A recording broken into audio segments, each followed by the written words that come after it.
আউযু বিল্লাহি মিনাশ শাইতানির রাজিম। বিসমিল্লাহির রহমানির রহিম।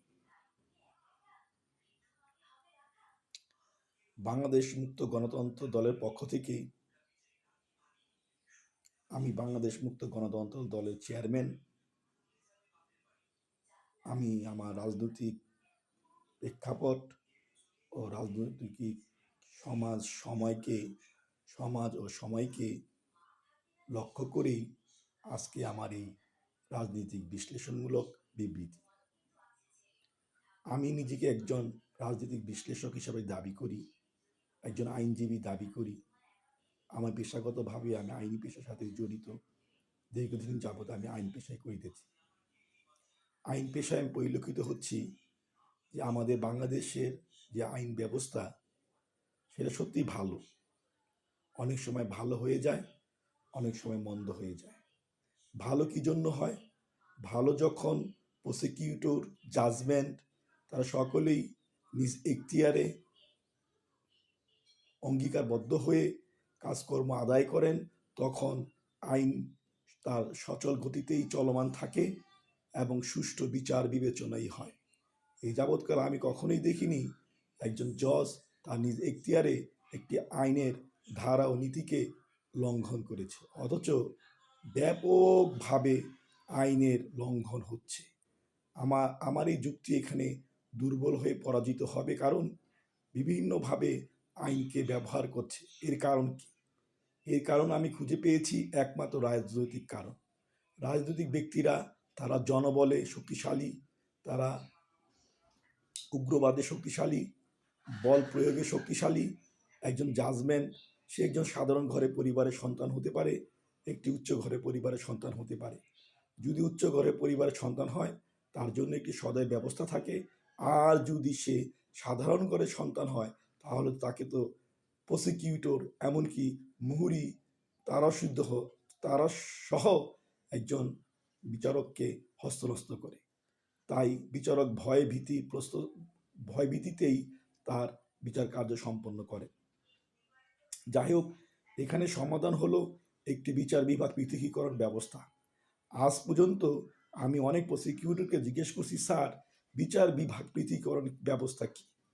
কেউ যুক্তি দিয়েছে, কেউ আপনার শিক্ষা আলোকে বলছে যে বিচার বিভাগ পৃথকীকরণ হলো বিচার বিভাগের নিঃসিদ্ধান্তর বাহিরে আপনার রাজনৈতিক সিদ্ধান্তকে গুরুত্ব দিতে হয়, পার্লামেন্টের সাক্ষ্যকে গুরুত্ব দিতে হয়, পার্লামেন্টের ইচ্ছায়, প্রেসিডেন্টের ইচ্ছায় একজন বিচারপতি নিয়োগ দিতে হয়। আমরা চাচ্ছি যে একজন আইনজীবীর অভিজ্ঞতার আলোকে, একজন জুডিশিয়ারি পরীক্ষার আলোকে একজন জাজমেন্ট গঠিত হবে, এরকম।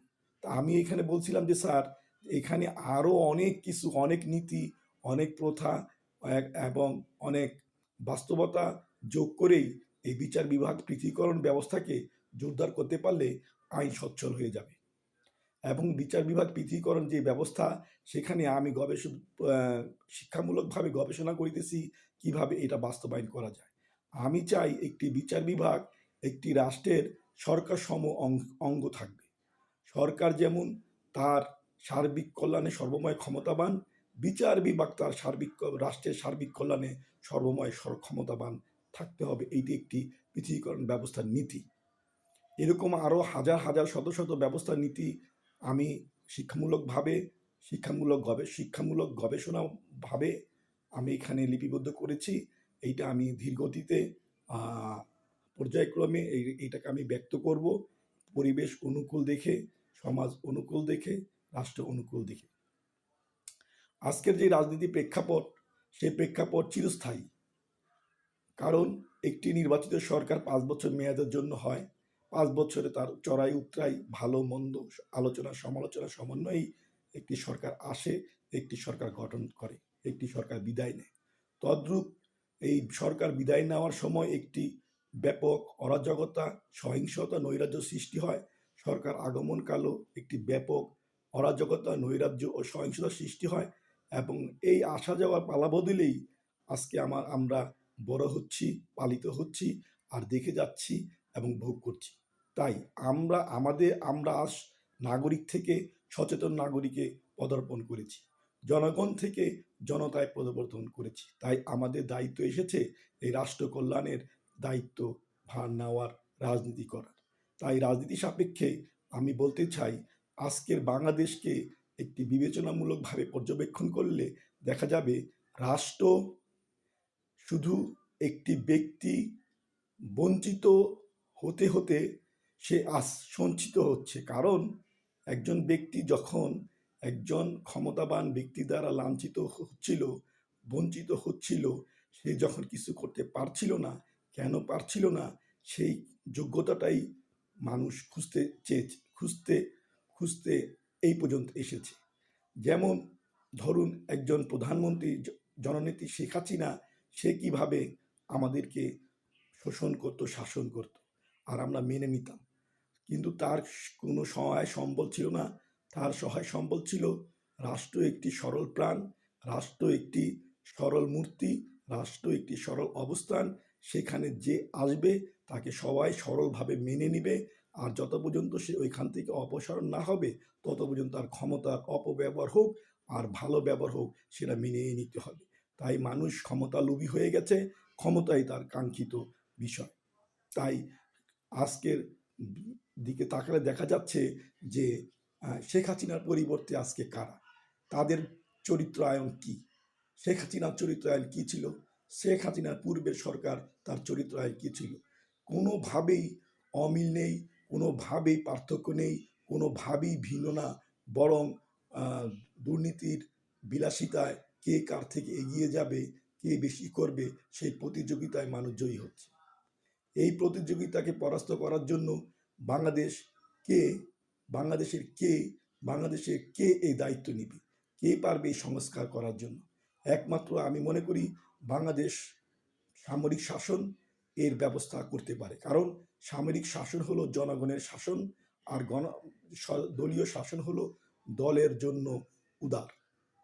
তাই আমি চাচ্ছিলাম, আমি বিভিন্নভাবে একটি সামরিক শাসনের যে ব্যাকগ্রাউন্ড, আপনার মতভেদ, যে কুশাসন, করা, ভয় ভীতি প্রদর্শন করা, জোরপূর্বক মানুষকে শাসন করা, সেই জিনিসটাকে আমি রূপান্তর করে গণতন্ত্রে রূপান্তর করতে চেয়েছিলাম, এবং তার নামকরণ দিয়েছিলাম democracy of the martial law government, গণতন্ত্র সামরিক শাসন সরকার।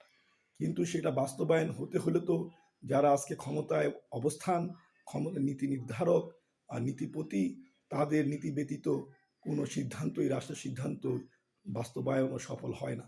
তাই আমি এখানে আমার নীতিগুলো সাজিয়ে রেখেছি, পর্যায়ক্রমে আমি ব্যক্ত করেই যাব, আর যতদিন পর্যন্ত সম্ভব এখানে করতেই হবে। কারণ রাজনীতি একদিনে হয় না, রাজনীতি ধারাবাহিক অধ্যবসায় প্রয়োজন। তাই আমি রাজনীতিক ধারাবাহিক অধ্যবসায় করে যাব। ইনশাল্লাহ আমি যদি সার্থক হই, তাহলে আমার সংস্কারগুলো, আমার এখতিয়ারগুলো, আমি নীতিগুলো প্রকাশ করতে পারবো। অদ্যই আমি আমার রাজনীতিক বিবৃতিমূলক যেই পদক্ষেপ গ্রহণ করেছি, তার বিষয় হলো আজকে আমাদের বাংলাদেশের রাজনৈতিক প্রেক্ষাপট। আমাদের বাংলাদেশের রাজনৈতিক প্রেক্ষাপট হলো, মানে জোর যার মূল্য তার, আর জোরের উপরে জোর খাটিয়ে যে জোর নিতে পারবে সে তো মহাজুরি। এইখানে কে সমাধান করতে পারবে? এখানে সমাধান করার যে লক্ষ্য, যে এখতিয়ার, যে উদ্দীপনা, দেশপ্রেম, যে আবেগ চিরকাল ছিল, এখনো থাকবে, কিন্তু তারা পরাজয় হবে। কে যাবে এগিয়ে, এগিয়ে গেলে প্রাণ দিতে হয়, কে যাবে প্রতিবাদ নিয়ে, প্রতিবাদ করলে প্রাণ দিতে হয়। তাই নিজের পথে চলো ভাই, নিজের পথ গড়ো, নিজের মতে প্রতিষ্ঠিত হও, নিজেই ঐক্য করো। তাই আমি আমাকে নিয়ে এই ঐক্য, যে আমি এই দেশের সংস্কারগুলো প্রকাশ করব, আমি এই দেশের এখতিয়ারগুলো প্রকাশ করব, এই দেশের উন্নয়নগুলো প্রকাশ করব, এই দেশের কুসংস্কারগুলো প্রকাশ করব। কোথায় কুসংস্কার, কোথায় সংস্কার, সেটা আমি প্রত্যক্ষ দেখাবো। আমি দেখাতে পারি বহুভাবে। আজকে রাষ্ট্রের প্রেক্ষাপটে কুসংস্কার ও সংস্কারকে যদি আলাদা করা হয়, তাহলে কুসংস্কার 1 লক্ষ লিপিবদ্ধ করা যাবে, আর সংস্কারও 1 লক্ষ লিপিবদ্ধ করা যাবে। কিন্তু সকলেরই পুঁজি এই সংস্কারগুলো, কিন্তু সংস্কারগুলোর নামে সবাই ফাঁকি দেয় আর কুসংস্কারগুলো বাস্তবায়ন করে। তার নজির আমাদের তো অন্তর্বর্তীকালীন সরকার, তার নজির আমাদের দলের রাজনৈতিক দলগুলো, তার নজির আমাদের পুঁজিবাদীগুলো, তার নজির আমাদের দেশের ধর্মীয় দলগুলো। ধর্মীয় দলগুলো নিজেদের পরিচয় দেয় ধর্মের নামে, অথচ তারা ধর্মে বিকৃতি করে। তাদেরকে বিশ্বাস করার জন্য মানুষ একটি অবলম্বন পায় যে তারা ধর্মীয় লোক। তারা সরয় সরয় শিখতে শিখতে শিখতে, আমরা যেমন সাধারণ শিক্ষায় সরয় সরয় শিখতে শিখতে শিখতে শিখতে শিখতে ক্যালকুলাস, আপনার স্ট্যাটিক্স, আপনার কম্পিউটার সায়েন্স, আপনার রাষ্ট্রবিজ্ঞান, আপনার লোকপ্রশাসন, আমরা অর্থনীতি, আমরা সমাজবিজ্ঞান, আমরা রাষ্ট্রবিজ্ঞান, আমরা আইন বিজ্ঞান শিক্ষা অর্জন করেছি। তারপর আমাদের কোনো ঈমান হয়নি, জ্ঞান হয়নি, আদর্শ হয়নি।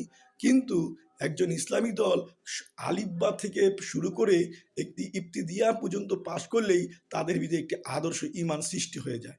কিন্তু তাদেরকে আর সৃষ্টি হয় বলেই মানুষ তাদেরকে বিশ্বাস করতে যায়, মানুষ তাদের প্রতি এগিয়ে যায়। কিন্তু তারাই সবচেয়ে বড় বিশ্বাসঘাতকতা করে, এই ধর্মের বিকৃতি করে, ধর্মের নামে মানুষকে ধোঁকা দেয়। এখন আমরা নিষ্প্রাণ মানুষ, অসহায় মানুষ, জনগণ, আমাদেরকে জনগণ বলেন আর জনতা বলেন, যাই বলেন, রাজনৈতিক দলের নেতা বলেন আর সুফিবাদ বলেন আর সুধীবাদ বলেন আর আইনজীবী বলেন, পেশাজীবী বলেন, সাধারণ মানুষ বলেন আর সচেতন মানুষ বলেন, আমরা বারবারই ঠকে যাচ্ছি। এই ঠকা থেকে আমাদের মুক্তি পেতেই হবে, এই পরাজয় থেকে আমাদের মুক্তি পেতেই হবে। এই পরাজয় গ্লানি আর আমরা মাথায় বোঝা বয়ে জীবনযাপন করব না। কারণ প্রত্যেকটা মানুষ তার অধিকারে সমান। তার অধিকারে সমান অর্থ হলো প্রত্যেকটা মানুষ দুইটি জীবন থেকে একটি জীবন বেছে নেয়, একটি দিন, একটি দুনিয়া। যারা দিন বেছে নেয় তারা তো পরকালের জন্য এই দুনিয়াকে ত্যাগ করে, এই দুনিয়াকে বিসর্জন দেয়। আর যারা কি এই দুনিয়াকে গ্রহণ করে, এই দুনিয়া স্বর্গকে গ্রহণ করে মাথায় কলঙ্ক বোঝা, নরকের বোঝা নিয়ে তারা তো এই দুনিয়াকে ভালোবাসে, এই দুনিয়ার প্রতি আকৃষ্ট হয়। প্রত্যেকটা বিষয়বস্তু তার প্রাপ্য অংশ সে মনে করে। কিন্তু কই, প্রত্যেকটা মানুষের সাথে মানুষের বৈষম্য দেখেন। কত মানুষ আকাশে থাকে, কত মানুষ বাতাসে থাকে, কত অট্টালিকা থাকে, কত মানুষ দারিদ্র। এই যে বৈষম্য, এই বৈষম্য দূরীকরণ কীভাবে সম্ভব? এইভাবে বৈষম্য দূরীকরণ সম্ভব, বৈষম্য দূরীকরণ সম্ভব। পৃথিবীতে দেখেন অনেক মানুষ, তাদের 80% মানুষ ধনী, 20% গরিব। আর আমাদের দেশে 90% গরিব, 10% ধনী। তাহলে অবশ্যই আমাদের দেশের মানুষকে 80% ধনীতে রূপান্তর করা যাবে। আর এই রূপান্তর করার যে চাবিকাঠি, সেটা হলো রাজনৈতিক শক্তি। রাজনৈতিক শক্তি ব্যতীত কোনো ব্যক্তি এই বৈষম্যকে পরিবর্তন করতে পারবে না। তাই আমি এই বৈষম্যকে পরিবর্তন করার জন্য আগ্রহী, আমি এই বৈষম্য পরিবর্তন করার জন্য সচেতন, আমি এই বৈষম্য পরিবর্তন করার জন্য একজন সংস্কার সৈনিক, আমি এই বৈষম্য পরিবর্তন করার জন্য একটি দলের চেয়ারম্যান, আমি এই বৈষম্য পরিবর্তন করবো ইনশাল্লাহ। তবে আমাদের দেশের যে কল্যাণ সাধন, তার বেশিরভাগ সাধনেই আমি যাদেরকে খুঁজে পেয়েছি তারা হলো বাংলাদেশের সেনাবাহিনী। বাংলাদেশের সেনাবাহিনী অতপরতভাবে আমাদেরকে বিভিন্নভাবে যে কোনো ভূমিকায়, বন্যা, দুর্যোগ, মহামারী, অগ্নিসংযোগ, আন্দোলন, রাজনৈতিক প্রেক্ষাপট, দারিদ্র প্রেক্ষাপট, বিদেশি সাহায্য, রাষ্ট্রীয় সাহায্য, আগ্রাসন থেকে মুক্তি, সকল বিষয়েই আমাদেরকে সেনাবাহিনী অতপরতভাবে রক্ষা করে, সেবা করে। তাই সেনাবাহিনীর সাথে আমাদের নিবিড় সম্পর্ক। সেনাবাহিনী আমাদের পরম বন্ধু। আমরা বন্ধুত্ব অধিকারে যাকে পেতে চাই, যেভাবে পেতে চাই, সেভাবেই তাকেই পেয়ে যাই। আর তারা হলো সেনাবাহিনী। তাই সেনাবাহিনীর প্রতি আমার গভীর শ্রদ্ধা ছিল। আপনারা একটি সামরিক শাসন জারি করে এই দেশকে দখল করে অন্তত 10টি বছর এই দেশকে পরিচালনা করুন, জনগণকে স্বাবলম্বী করে তুলুন। কিন্তু এই ডেমোক্রেসি মার্শাল গভর্নমেন্টের ভিতরে যেই প্যাঁচ গোছ, অন্ধকার, কুসংস্কার, অজ্ঞতা, ভয়, ভীতি, অনীহা, অগ্রহণ, অলাভ, নিঃস্বার্থ, অস্বার্থ যোগ হয়ে যে মানুষকে প্রবঞ্চনা সৃষ্টি করছে, সেই প্রবঞ্চনা ভাঙতে অনেক সময় প্রয়োজন হবে। তারপরও আমি এখানে চেষ্টা করে যাব, এই সংস্কার করার চেষ্টা চালিয়ে যাব। আমাকে সার্বিক সাহায্য সহযোগিতা করবেন এবং আমাকে উদ্দীপনা জাগ্রত করবেন। আমি যেন রাজপথেও এই আপনাদের দাবি নিয়ে অংশগ্রহণ করতে পারি, আমি যেন সমাজেও আপনাদের দাবি নিয়ে অংশগ্রহণ করতে পারি, আমি যেন রাজনীতিকভাবেও আপনাদের দাবি নিয়ে অংশগ্রহণ করতে পারি। সেই জন্য আমাকে সহযোগিতা করবেন। এই বলে আজকে আমার রাজনৈতিক বিশ্লেষণমূলক বিবৃতি সমাপ্ত করিতেছি। বাংলাদেশ মুক্ত গণতন্ত্র দল, সত্য সুন্দর সভ্যতা জয় হোক।